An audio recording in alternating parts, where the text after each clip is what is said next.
하면 보통 어떤 이미지가 떠오르실까요? 여기 어른도 있고 아이들도 있는데 한번 여쭤볼게요. 알파벳 그려있는 티셔츠 입은 친구 혹시 학교 다녀요? 요즘에? 학교 다녀요? 그럼 이 학생한테는 학교가 일상이 될 수 있고요. 또 어떤 일상을 보내고 있는지 말해볼 수 있는 친구 손들었다. 한번 말해볼까요? 수영 다녀요? 우와, 수영 다니는 일상도 갖고 있고 학교 다니는 일상, 또 어떤 일상 다녀요? 피아노 학원도 다니고 있어요. 어떤 일상 보내고 있어요? 유치원 다녀요. 좋아요. 그리고 어른분들은 아마 직장을 다니고도 계실 거예요. 혹은 집에 계실 수도 있고요. 다양한 직업들이 존재하고 다양한 일상이 존재하고 있는데요. 저는 요즘 보통 이렇게 수업을 하러 학교를 가거나 아니면 집에서 재택으로 일을 하는 그런 일상을 보내고 있답니다. 그런데 이런 일상이 되찾아지기까지는 꽤 오래 걸렸어요. 약 한 3년 정도 걸린 것 같은데요. 혹시 여러분의 일상이 위협을 받았던 적 있으신가요? 다양한 위기가 있는데 혹시 어떤 위기를 한번 겪으셨나요? 일상이 무너지는 경험을 해본 적 있어요? 코로나 바이러스, 그쵸? 코로나 바이러스도 있고 또 어떤 위기가 있을까요? 일상에? 감기랑 독감 걸렸어요. 그렇죠? 몸이 아프면 또 일상이 무너지죠. 또 어떤 위기가 있을 수 있나요? 다시 한 번만 말해볼까요? 장마. 그쵸? 이렇게 자연재해가 있을 수도 있습니다. 지금 여러분이 말씀해 주신 거를 3개로 한번 정리를 해볼게요. 첫 번째, 말씀해 주신 대로 코로나 바이러스였습니다. 이 바이러스 이후에 우리의 일상이 무너졌어요. 지금 여러분이 보시는 것처럼 많은 사람들이랑 이렇게 몸을 부딪히면서 마스크를 쓰지 않고 일상을 보낼 수 있는 거는 너무나 오랜만에 찾아온 일상이에요. 이러한 코로나 바이러스를 포함해서 아까 감기나 독감에 대해서도 말해줬는데요. 이렇게 우리가 질병에 걸리게 되면은 더 이상 제대로 일상을 보낼 수 없는 아주 취약한 몸 상태가 됩니다. 그래서 병원에 심할 경우 입원을 하기도 하고요. 혹은 약을 먹고 이제 집에서 휴식을 취하기도 하죠. 이렇게 일상을 위협한 첫 번째 위기는 바로 바이러스였습니다. 그럼 두 번째 위기, 바로 기후위기였어요. 아까 어떤 친구가 장마 얘기했는데 장마 얘기했었죠. 맞아요. 장마 같은 거는 그냥 기후가 조금 이상해져서 이런 일이 발생하는 거 아닐까라고도 생각을 할 수 있는데 사실 이런 자연재해는 우리가 컨트롤할 수가 없는 통제 밖의 영역이에요. 하지만 요즘에 그 세기랑 빈도가 너무너무 강해지고 있습니다. 혹시 여러분 뉴스에서 아주 대폭발하는 그런 화산 폭발 혹은 지진, 가뭄, 홍수로 차가 물에 담기는 거 이런 뉴스들 본 적 있을까요? 하다못해 작년에 제가 내 회사에 출근을 했었는데 그 퇴근을 하고 다음날 또 출근을 하려고 보니까 지하철역이 물에 잠겼었어요. 그 홍수가 너무 심해가지고 지하철이 물에 잠기는 바람에 제가 서울에서 살고 있는데 서울에서 출근을 할 수가 없는 그런 지경까지 됐죠. 이처럼 기후위기가 이런 우리가 컨트롤할 수 없는 각종 재난들을 더 강하고 더 자주 발생시키고 있습니다. 이러한 기후위기로 발생한 재난들이 우리의 일상을 무너뜨리는 두 번째 위기가 되었어요. 그럼 우리 세 번째 위기 한번 볼게요. 자, 우리 이렇게 산불도 나고 물에 잠기기도 하죠. 그럼 세 번째 위기는 바로 식량위기예요. 조금 낯설 수도 있습니다. 혹시 여러분 여기서 식량위기에 대해서 들어보신 분 있나요? 식량위기. 식량위기 들어봤어. 식량위기 어떻게 알고 있어요? 책에서 봤어요. 식량위기 어떤 뜻이에요? 맞아요. 식량이 부족해지고 있다는 뜻이에요. 또 다른 분 식량 위기에 대해서 한번 말해볼까요? 아프리카. 그쪽에서 점점 먹을 게 부족해지는 거 말하는 거죠. 맞아요. 이렇게 개발도상국이나 이제 그 외 지역에서 점점 식량이 부족해서 굶어 죽는 사람들도 생기고 있어요. 근데 그걸 떠나서 우리가 체감할 수 있는 식량 위기는 당장 여러분들도 이미 느끼고 있는 부분입니다. 어떻게 느끼고 있냐면 마트만 가봐도 이 식량 위기가 심해지고 있구나 라는 걸 알 수 있어요. 혹시 여러분 장 얼마나 자주 보세요? 어머님은 혹시 장 얼마나 자주 보세요? 일주일에 한 한번 보세요. 그럼 혹시 한 2만 원, 3만 원 정도로 일주일 장을 볼 수 있을까요? 없죠. 일주일 장 보려면 보통 어느 정도 드나요? 15만 원이요? 와, 15만 원이나 일주일 장을 보는데 15만 원이나 든대요. 혹시 장 보신 적 있으실까요? 마트에 가셔서? 온라인 쇼핑. 그럼 보통 일주일 정도의 이제 식량을 구매하는데 어느 정도 소요가 되실까요? 금액이? 10만원에서 20만원 사이. 지금 평균적으로 10만원에서 20만원이라고 말씀을 해주셨어요. 15만원에서 20만원. 예전 우리가 어렸을 때는 5만원 정도만 있어도 장을 충분히 볼 수 있었고 10만원 밑으로도 가능했는데 요즘에는 마트 장바구니에 몇 개만 담으면 바로 10만원, 15만원, 20만원. 물가가 정말 무섭도록 치솟고 있어요. 이러한 것들도 다 바로 세 번째 위기인 에그플레이션, 식량 위기랑 관련이 있습니다. 이 에그플레이션, 영어라서 조금 어려울 수 있는데요. 노란 색깔 글씨를 한번 주목해 볼게요.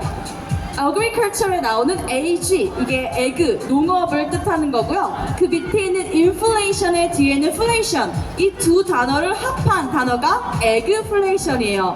다시 말해서 농업 인플레이션이란 뜻이죠. 혹시 여러분 경제 용어라 조금 어려울 수 있어요. 인플레이션 들어보신 적 있어요? 인플레이션? 인플레이션 어떤 뜻이에요? 아, 돈의 가치가 떨어져요. 그쵸? 돈의 가치가 떨어지고 물건의 가격은 너무 올라가고 물가가 너무 오르고 있어요. 맞아요. 이 물가라는 게 물건의 가격이라는 뜻인데요. 이 물건의 가격이 너무너무 가파르게 오르고 있어요. 특히 식자재가 많이 뛰고 있는데요. 이러한 부분을 우리가 이 에그플레이션이라고 합니다. 이렇게 지금 세 가지 위기들을 살펴봤는데요. 지금 우리 어른들 이런 말 아실 거예요. 허리띠를 졸라맨다, 이런 말 한번 써보시거나 들어보신 적이 있는데요. 제가 생각한 허리띠를 졸라매는 거는 이 지갑을 졸라매는 거랑 같은 뜻이거든요. 이러한 세 가지 위기, 바이러스로 인한 건강의 악화, 혹은 식량 위기로 인한 식자재의 상승, 아니면 기후재난으로 인해서 집을 보수공사하거나 차를 공사하는 이 모든 것에는 이렇게 비용이 발생합니다. 그래서 여러분이 직접 바이러스나 기후위기나 식량위기를 느끼지 못하셨어도 충분히 우리 실생활에 가까이 성큼 다가왔다는 걸 알 수가 있어요. 그러면 이렇게 우리는 생존 모드에 돌입을 할 수밖에 없습니다. 살아남아야 되니까요. 이러한 환경을 극한 환경이라고 표현합니다. 혹시 여러분 예능 프로그램에서 서바이벌 생존 게임 이런 거 혹시 보신 적 있어요? 서바이벌 생존 게임 봤어요. 혹시 서바이벌 생존 이건 어떤 뜻일까요? 맞아요. 살아남는다는 뜻입니다. 살아남는다는 뜻, 다시 말해 extreme environment. 우리 익스트림 스포츠, 엄청 격렬한 스포츠 말하죠? 그것처럼 극한의 환경을 표현하는데요. 이 우리를 포함한 대부분의 생명체들은 생존에 있어서 아주 도전적이고 극단적인 조건의 환경을 이겨내야만 살아남을 수가 있어요. 그렇기 때문에 이런 극한 환경에서 생명체인 우리가 살아남는 방법을 알아내는 건 너무나 중요한 일입니다. 오늘 그 두 가지 극한 환경을 한번 알아볼 건데요. 이 극한 환경에서 생존을 하기 위해서 우리가 흔히 알고 있는 이 세 가지 조건이 있어요. 살아남기 위한 세 가지 조건. 힌트는 이 사진입니다. 혹시 뭘 표현하는지 아는 사람? 흰색 반팔티 입은 친구. 의식주 맞아요. 의식주는 무슨 뜻이죠? 의는 뭐를 의미해요? 옷을 말하고 중간에 식은 뭐죠? 먹는 거, 음식. 마지막 주는 뭐예요? 집이에요. 그쵸? 우리는 이 세 가지 의식주가 만족이 되어야 잘 살아갈 수 있다라고 표현을 하는데요. 그 이전에 일단 옷을 입고 맛있는 걸 먹고 좋은 집에서 살려면 여러분 일단 살아 있어야 됩니다. 그러니까 이 의식주 이전에 더 기본적인 조건이 필요하다는 거예요. 바로 이 세 가지입니다. 온도, 수분, 에너지를 관리하는 능력, 이 세 가지 능력이 의식주 앞서서 가장 필요한 필수 조건이 되는 거예요. 여러분은 어떻게 온도를 관리하고 수분을 관리하고 에너지를 관리할 수 있을지 우리 한번 첫 번째 사막으로 떠나보도록 할게요. 혹시 사막에 있는 국가 중에 이 나라 들어보신 적 있을까요? 여기 힌트는 이 중앙에 있는 거대한 녹색 부분이에요. 어떤 나라죠? 그쵸, 사우디아라비아입니다. 이 사우디아라비아로 한번 가볼게요. 혹시 이 사막을 떠오르면 어떤 환경이 생각나나요? 지금 우리가 살고 있는 여기 대전 조금 다를 거예요, 사막은. 사막하면 우리 어떤 환경이 떠올라요? 물이 부족해요. 어떤 거 떠올라요? 낙타요. 그쵸? 낙타도 떠오르고 물이 부족하기도 하고 또 사막하면 뭐가 떠오르나요? 음식이 없어요. 맞아요. 요즘 이렇게 좀 극한 환경들이 떠오르는데 자, 이 사막을 한번 자세히 살펴보면 세 가지 특징을 갖고 있습니다. 이 세 가지 특징은 고온, 너무 뜨겁고요. 건조, 너무 메말라 있어요. 마지막은 심각한 물 부족. 이렇게 세 가지가 사막 환경을 대표하는 특징들입니다. 그렇기 때문에 이런 환경에서 우리가 생존을 하기 위해서는 아까 말씀드렸듯이 온도, 수분, 에너지를 관리하는 능력이 필요해요. 한번 차근차근 살펴보겠습니다. 첫 번째, 이러한 극한 환경, 특히 사막 환경을 극복할 수 있는 기술, 첫 번째는 쿨링 패브릭입니다. 설명하기 전에 어떤 건지 한번 생각해 볼게요. 힌트는 이 사진이에요. 쿨링 패브릭, 어떤 뜻일까요? 쿨링 패브릭, 영어인데 이걸 한글로 바꾸면 여러분 바로 어떤 건지 감이 올 거예요. 쿨링, 시원한, 패브릭, 소가, 옷 섬유들이에요. 어떤 뜻일까요? 쿨링 패브릭. 시원한 천. 잘했어요. 시원한 천이라고도 할 수 있고, 노란색 티셔츠 입은 친구 뭐라 했죠? 부끄러워졌어. 시원한 거. 맞아요. 시원한 천을 의미합니다. 여러분, 시원한 천 만드는 것도 기술이에요. 기술이 없으면 시원한 천도 못 만듭니다. 이 중동 국가에 살고 있는 사람들의 대표적인 전통 옷이 우리나라 한복처럼 이렇게 하얀 색깔 긴 원피스 같은 옷을 입고 있어요. 남성분들도요. 그리고 머리 위에 이렇게 터번을 두르고 있습니다. 혹시 왜 이렇게 헐렁헐렁하고 라인도 안 살아있는 기다란 치마 같은 옷을 입고 있을까요? 맞아요. 바람이 잘 통하라고 였어요. 그리고 이 더워 죽겠는데 왜 얼굴까지 다 이렇게 꽁꽁꽁 감싸려고 할까요? 왜 이렇게 감싸고 있어요? 모래바람, 그쵸? 모래바람에서 이제 조금 우리를 보호해주고 피부를 보호해주기 위해서도 필요하고요. 사실 이 천 자체가 특수 제작된 거예요. 이런 걸 우리가 쿨링 패브릭이라고 하거든요. 이 쿨링 패브릭은 단순한 섬유 조각이 아니에요. 여러분이 지금 입고 있는 면 티셔츠랑 다르게 어떤 역할을 하냐면 우리 몸에서 땀이 나요. 그럼 이 땀이 바로 말라버리면 우리는 수분을 뺏겨버리는 거예요. 근데 이 쿨링 패브릭은 이 땀이 났을 때 그거를 다시 재활용해서 안에서 계속 재활용이 될 수 있도록 잘 순환이 될 수 있도록 막아주는 역할도 합니다. 그리고 이 쿨링 패브릭은 직사광선으로부터 우리를 막아줄 수 있도록 외부에 코팅이 되어 있어요. 그래서 이 얇은 코팅막이 우리로 하여금 직사광선으로부터 보호해주는 선크림의 역할을 하기도 하고요. 이 헐렁헐렁한 핏 안에서 바람이 끊임없이 아까 말해준 것처럼 순환할 수 있게 도와주는 대표적인 기술이 쿨링 패브릭이었습니다. 그럼 우리 두 번째 기술을 볼게요. 총 5가지 기술에 대해서 알아볼 거거든요. 자, 그러면 이렇게 첫 번째 고온, 이 고온이라는 환경을 극복하기 위한 기술 중에 하나로 쿨링 패브릭을 봤어요. 그럼 두 번째는 어떤 게 있을까 한번 생각해 볼게요. 혹시 여러분 제가 알려드리기 전에 아이디어 있을까요? 만약에 여러분이 사막에서 살고 있어요. 사막에서 살아가야 해요. 그러면 어떤 기술이 있으면 조금 더 편안하게 살아갈 수 있을까요? 혹시 아이디어 갖고 있는 분 계실까요? 아니면 제가 아무에게나 한번 물어볼게요. 어머니 한번 말씀해 주시겠어요? 네, 한번 모자 쓰신 분. 네. 물을 어떻게 하실까요? 물 어떻게 하면 좋을까요?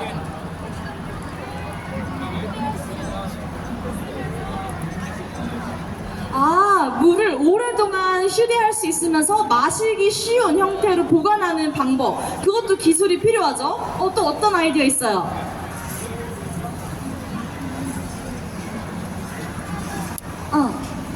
사막에 있는 물을 찾아서 마시는 거예요? 오, 엄청 어려운 기술이 필요하겠네.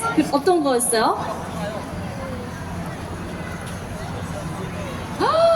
오, 이거 이것도 너무 좋은 아이디어다. 어떤 말 했냐면 이 공기 중에 있는 수분을 모아가지고 사용하는 것도 아이디어가 될 것 같아요. 지금 말씀해주신 아이디어를 한번 잘 섞어서 살펴볼게요. 자, 아까 말씀 나온 거 먼저 한번 살펴볼게요. 대기 중에 수분 채취. 맞아요. 너무 잘 찾았어요. 이 대기 중에 있는 수분들을 채취하는 기술도 발전되어 있는데요. 어떤 뜻이냐면 이 사진을 한번 자세히 봐주세요. 제가 이스라엘과 요르단을 여행할 때 그 국경선에 딱 서가지고 찍은 사진이거든요. 사막하면 아주 건조한 그 황무지 혹은 사막 듄만 있는 것처럼 보이는데 혹시 이 하늘 밑에 진한 파란색 줄 이거 뭘까요? 뭘까요? 바다예요. 사막에도 여러분 바다가 있어요. 혹시 여러분 뭐 사해 이런 거 들어보셨나요? 사해 이렇게 물이 소금물이어가지고 우리가 둥둥 뜨면서 책도 읽을 수 있고요. 그 주변에 이제 지중해 바다도 끼고 있고요.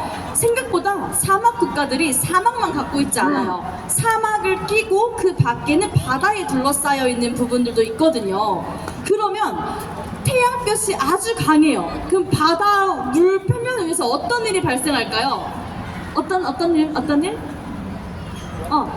물이 증발해요. 맞아요. 물이 증발하겠죠. 그럼 물이 증발하다 보면 이 공기 중에 수분들이 좀 존재할 거예요. 그 수분은 아까 친구가 말해준 것처럼 채취를 하는 거예요.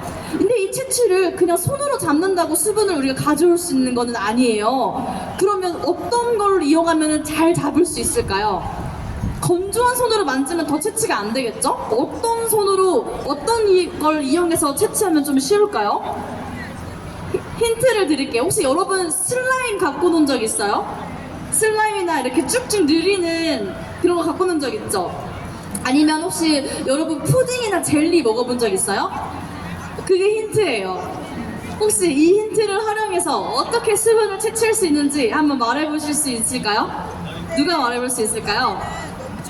조금 어려워요? 이런 거를 우리가 겔이라고 표현을 하는데요. 혹시 여러분 요즘 최근에 유행했던 비비의 밤양갱 노래 들어보신 적 있죠? 맞아요. 그 달대단 밤양갱 거기에 나온 그 양갱이도 이 겔로 만들어진 거예요. 그러니까 겔이 뭐냐면 약간 액체도 아니고 곡체도 아닌 뭔가 말랑말랑하지만 딱딱하지는 않은 그 애매모호한 단계를 겔이라고 표현을 하거든요.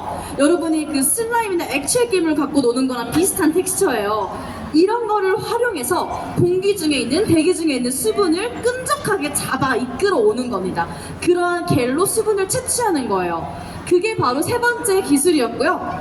그 넘어갔었던 거 보면은 고효율 냉방 그린 빌딩이라는 기술도 있어요. 이게 뭔지 한번 생각해 볼게요. 혹시 여러분 벌써 에어컨 튼 집 있을까요? 우리 집 벌써 에어컨 틀었어요. 혹은 선풍기 꺼냈어요. 아직 아니에요? 아직 아니에요? 저는 너무 더워가지고 벌써 에어컨을 이제 가동하기 시작했는데요. 이런 에어컨이 우리 같은 경우는 하루 종일 틀게 되면 전기세 걱정을 할 수밖에 없잖아요. 그래서 이쪽 나라 사람들은 이 사막 기후에 살고 있는 사람들은 아무래도 효율적인 냉방 시스템이 필요해요. 그러니까 그냥 효율도 안 돼요. 고효율이어야 돼요. 그래야만 전기세도 많이 아낄 수 있으면서 이 더운 날씨를 극복할 수가 있거든요. 그래서 이 고효율 냉방 시스템을 잘 정착시키기 위해서는 그 시스템을 정착할 건물 자체를 지을 때부터 고려를 해야 되는 거예요. 그런 것들을 우리가 그린 빌딩이라고 하는데 혹시 여러분 여기 건물에 있는 창문을 한번 자세히 봐주시겠어요? 여러분이 살고 있는 집의 창문과 뭐가 다른 것 같아요? 너무 작아요. 그리고 이 건물의 두께를 보세요. 두께가 우리가 살고 있는 그 철근 아파트처럼 이렇게 날씬하게 길게 빠졌어요? 아니면 좀 뚱뚱하고 낮게 빠졌어요? 그쵸? 조금 뚱뚱하고 낮게 빠졌죠? 이렇게 건물 자체를 건축할 때부터 이 효율적인 냉방 시스템을 잘 증축할 수 있도록 그렇게 하기 위해서 이렇게 건물을 만드는데요. 이러한 형태를 우리가 그린 빌딩이라고도 하고 그 안에다가 이제 고효율의 냉방 시스템을 넣는 겁니다. 그래서 이제 세 번째 기술은 아까 말씀해주셨던 대기 중에 수분을 채취하는 거였고요. 두 개의 기술이 더 남았어요. 사막에서 이 사막 기후를 극복하기 위한 과학기술 두 가지가 더 남았어요. 어떤 게 있을까요? 지금까지 나온 거는 쿨링 패브릭, 시원한 천으로 만든 옷, 그 다음에 고효율의 냉방 시스템을 갖춘 그린 빌딩, 세 번째는 이 대기 중에 있는 수분을 채취하는 거. 이렇게 세 가지 기술들을 알아봤는데 두 가지 한 번 더 생각해 볼까요? 지금 오신 분 혹시 사막에서 잘 버틸 수 있으려면 어떤 과학 기술이 있으면 좋을까요?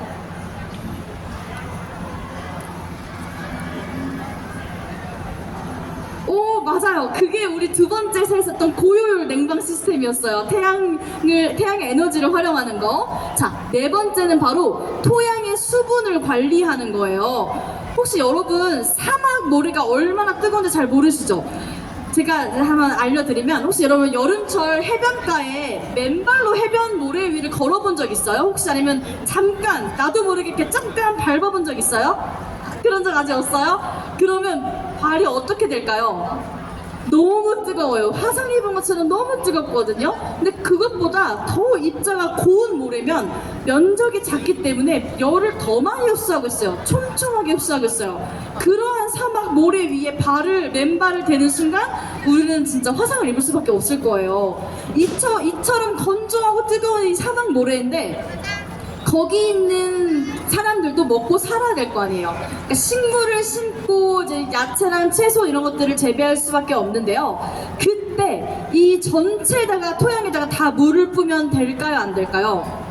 안 돼요. 이 모든 면적에 다 물을 뿌려버리면 가뜩이나 물이 부족한데, 그리고 가뜩이나 너무 뜨겁고 건조한데 이 물을 낭비하게 되는 거예요. 심지어 이 물이 식물 뿌리까지 닿기도 전에 이미 말라서 증발을 해버리기도 합니다. 그러면 이렇게 식물을 기르려면 어떻게 이 물을 주면 좋을까요? 어떤 아이디어 있어요? 조금 더 크게 말해볼까? 분사해요, 이렇게?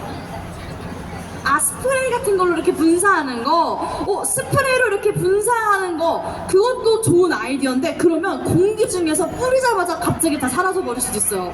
예를 들어 러시아처럼 추운 나라에서는 스프레이를 뿌리는 순간 다 얼음으로 맺혀버리는 것도 있거든요. 여긴 반대예요. 스프레이를 뿌리는 순간 바로 다 사라져 버립니다. 말라버려요. 그러면 어떻게 하면 이 뿌리에 적정한 양의 물만 넣을 수 있을까요? 응? 카페트?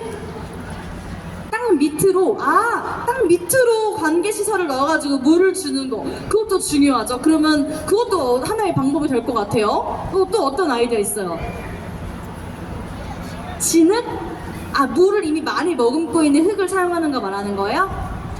맞아요. 애초에 물을 많이 머금고 있는 흙을 사용하는 것도 방법이 될 거예요. 하지만 여기서 제가 말씀드릴 거는 바로 주사기예요. 주사기. 여러분 혹시 주사기를 이용해서 어떻게 물을 줄 수 있을까요? 이 식물에.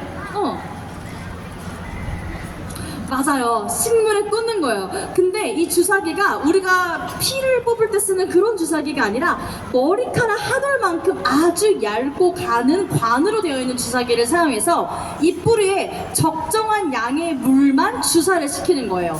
그러면 직관적으로 아주 다이렉트로 물이 뿌리를 통해서 식물에게 갈 수 있고요. 뿐만 아니라 물을 낭비하는 것도 줄일 수가 있겠죠.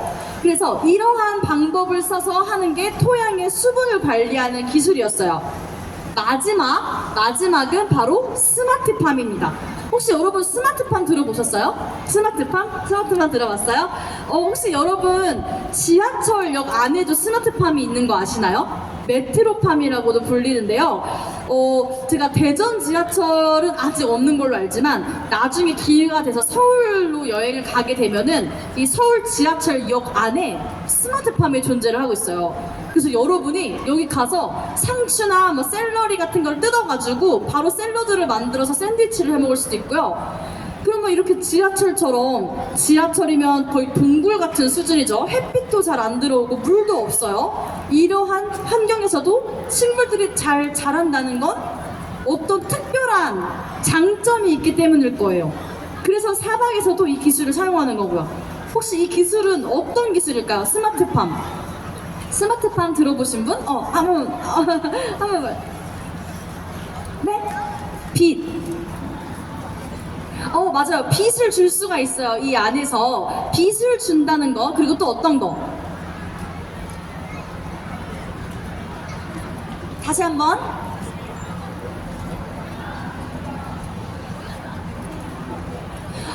맞아요. 물이랑 온도를 사람이 관리할 수 있게 하는 거.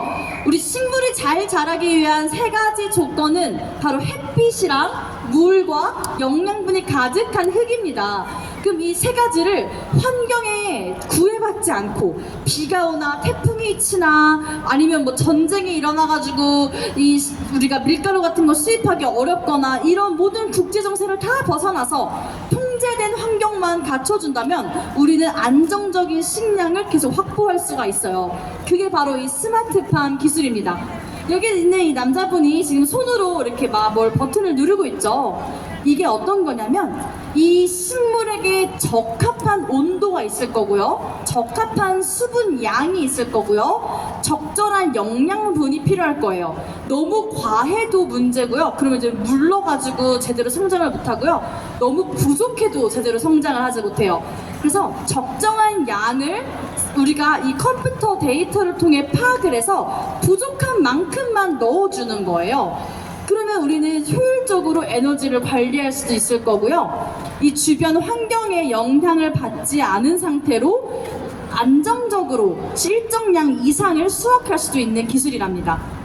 그렇기 때문에 이러한 스마트팜 기술을 활용해서 사막에 구축을 하면은 이 사막의 뜨겁고 건조한 기후, 물이 부족한 그런 환경을 넘어서서 일정 양의 식량을 안정적으로 만들 수가 있는 거예요.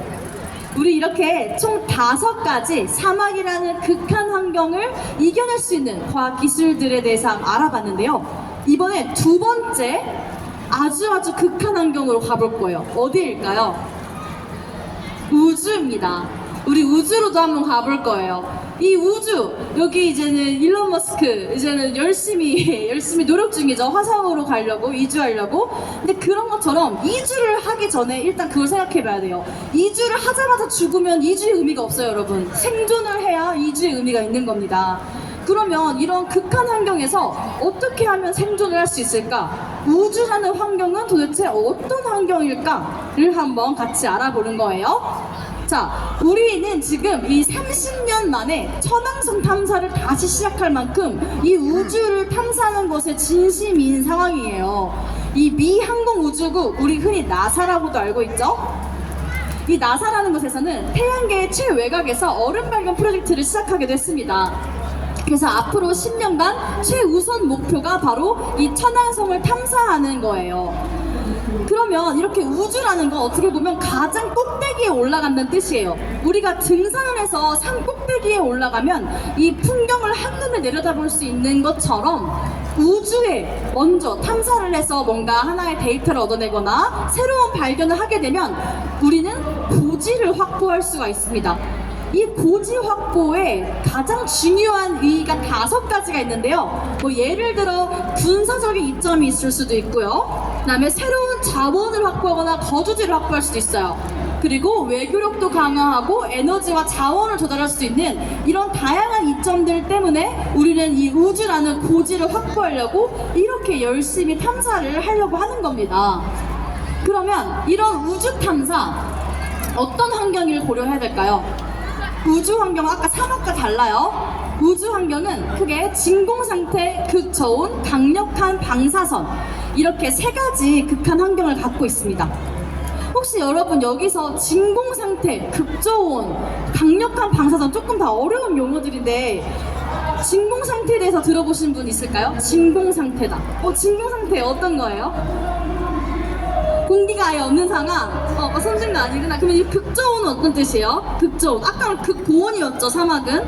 극저온 상태가 되면 우리 몸은 어떻게 될까요? 그쵸, 엄청 추워서 우리 이 체온을 손실하지 않기 위한 특수한 옷도 필요하겠죠. 그리고 강력한 방사선. 방사선. 어떻게 우리 여기서부터 우리를 보호할 수 있죠? 방사선에서부터 보호할 수 있는 방법. 지금부터 차례차례 한번 알아볼게요. 이러한 극한 환경에서 생존하기 위한 조건도 아까 사막과 동일해요. 사막에서도 우리가 온도, 수분, 에너지 관리 능력이 중요한 것처럼 우주에서도 마찬가지입니다. 자, 첫 번째, 총 5가지 기술들을 소개할 거예요. 첫 번째 기술을 볼게요. 첫 번째 기술은 바로 열 보호 시스템입니다. 여러분 혹시 왜 열 보호 시스템이 필요할까요? 우주라는 그런 극한 환경을 떠올려 봤을 때 뭔가 되게 서늘하고 진공 상태일 것 같은 생각이 드는데 이 열을 보호하는 시스템 왜 필요할까요? 잠깐 앞으로 나와서 말해줄까요? 다 들을 수 있게? 잘안 들려가지고 고마워요. 우주로 나가면서 강력한 마찰이 발생하기 때문에 우주선 쪽에 온도가 올라가서 열을 보호할 수 있는 시스템이 필요합니다. 우와, 고마워요. 그래서 박수 한 번만 드릴까요? 너무 고마워요. 자, 지금 이 학생이 말해준 것처럼 이 엄청난 강한 마찰을 뚫고 지금 우주선이 대기 밖으로 나가는 거죠. 그럼 이 대기 밖으로 나갈 때 약간 총알을 생각하면 쉬워요. 여러분 총알을 쏠 때 총알도 공기들을 다 이렇게 헤치면서 나가는 거잖아요. 근데 만약에 이 총알을 금속이 아니라 플라스틱이나 이런 걸로 만들면 어떻게 될까요? 나가서 뭔가 맞추기 전에 이미 다 어떻게 될 것 같아요? 녹아버리겠죠, 그쵸? 비슷해요. 엄청 거대한 총알, 우주선, 로켓 생각을 해보면 이 대기권을 뚫고 나갈 때 강력한 마찰을 받기 때문에 이 우주선 로켓의 외벽을 어떤 재질로 만들지를 결정하는 게 굉장히 중요합니다. 그래서 이 재료의 특성도 고려를 해야 되고요. 그 다음에 이 열을 보호하는 시스템도 필요해요. 그 강력한 고온, 마찰열로부터 견뎌서 뚫고 나가야 되니까요. 자, 그러면 두 번째 어떤 기술이 필요할지 한번 볼게요. 잘 안 보이시죠? 액티브 냉각 시스템입니다. 이거는 어떤 뜻일까요? 액티브 냉각 시스템. 나와서 말해줄까요? 잘 안, 눈소리 때문에 안 들려서. 액티브 냉각 시스템. 사람들 보고 한번. 기체를 액체로 만드는 시스템. 자, 지금 냉각이라는 말을 통해서 지금 그 힌트를 얻어낸 것 같은데 여러분 혹시 냉각 어떤 뜻일까요? 기체를 액체로 만든 시스템이 기체를 액체로 만든다고 했었나요?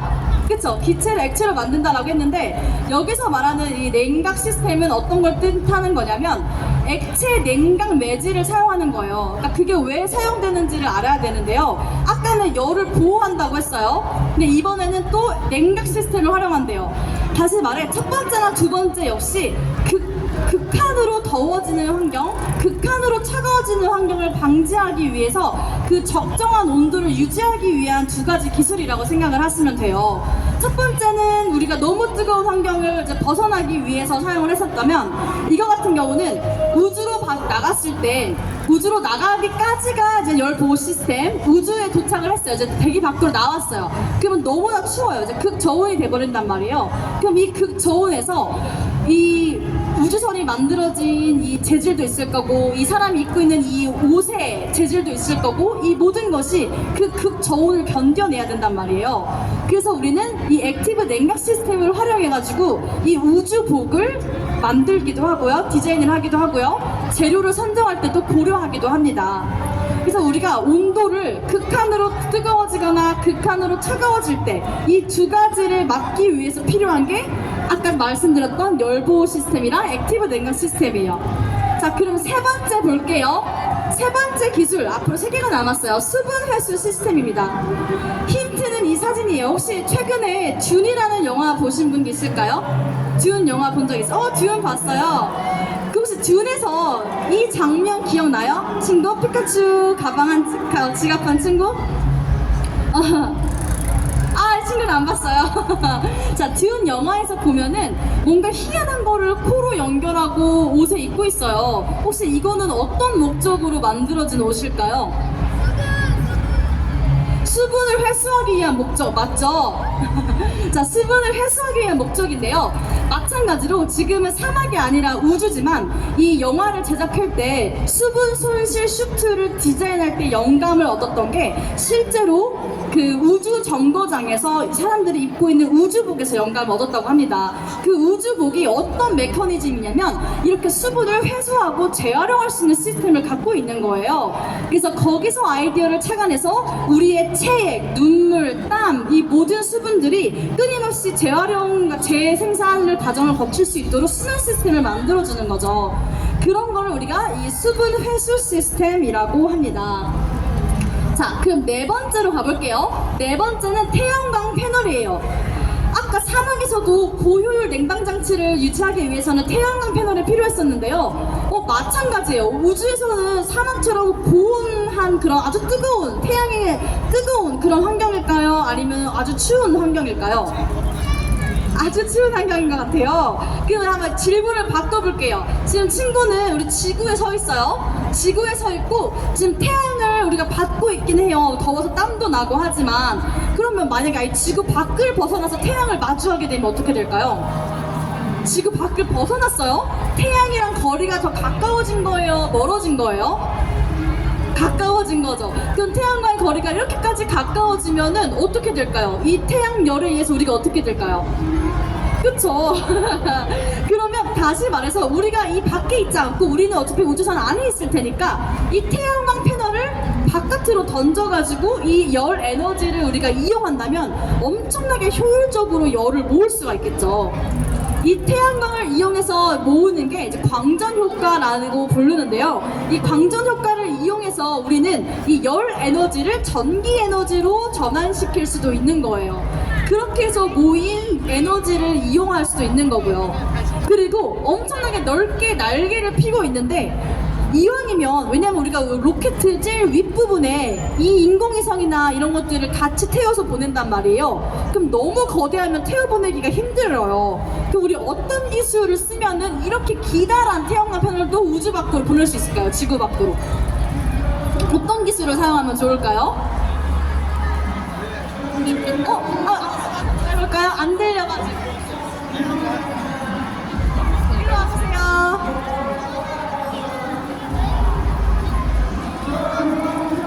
고모팔? 로봇팔 옮기는 거, 그것도 뭐 좋은 아이디어인 것 같아요. 로봇팔로 사람팔 대신에. 하지만 선생님, 제가 이제 궁금한 거는 엄청 거대한 규모의 태양광 패널을 어떻게 하면은 지구 밖으로 보낼 수 있을까? 잘 공간을 효율적으로 줄여서 보내야 될 것 같아요. 그리고 도착했을 때 짠 하고 날개를 펴게 만드는 거예요. 어떤 기술을 사용하면 좋을까요?